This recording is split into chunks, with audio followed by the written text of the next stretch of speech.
The flow. It's a really nice and obviously a flowy trick.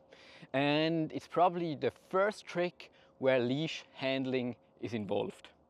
So far the leash was always rotating with you, but with the flow you want to start with the leash on the side, because you're going to turn around the axis, and if you have the leash starting here, you will catch the leash and like having it wrapped around your leg in the ending position.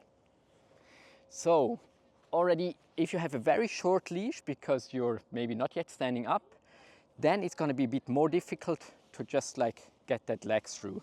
And for this you can normally first start with the foot and get it through, and then it also works. A nice little hack for the leash management is, instead of going up with the leash between the legs, to already get the leash around your leg in the nevermind position, because now I'm already ready for the flow. Then the hand position, you want to have the hand not like this, but rotated backwards. And for the pattern of the leg motion, this leg should make a big circle around. And I see many people trying the flow for the first time and they stay upright with the body position. And if you stay upright with the body position, your center of gravity will end up on this side of the line. So what you should do in that motion is like lean. You see how I'm leaning that way to hold the position?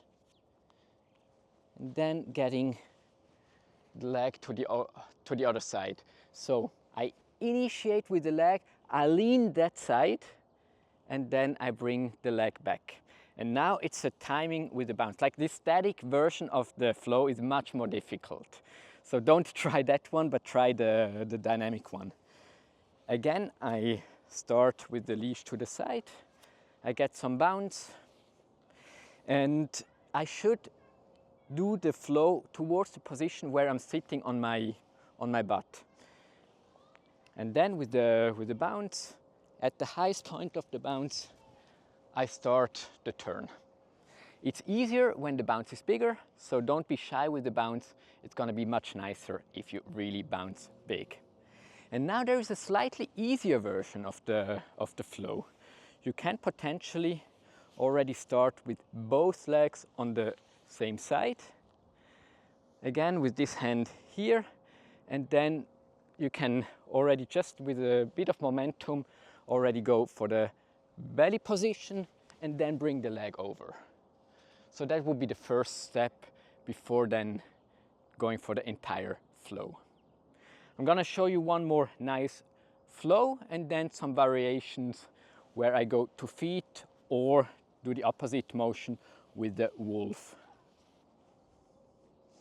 So now I have a bigger bounce, and it's going to be much nicer for the flow because now I can really flow around and be weightless on the top. Now let's go to feet. So if you want to do the flow to feet, very important to get enough momentum, and otherwise it's pretty much the same motion. And before going to feet, you can just try to end the flow already in this position, already with one foot on. I'm going to show you that too.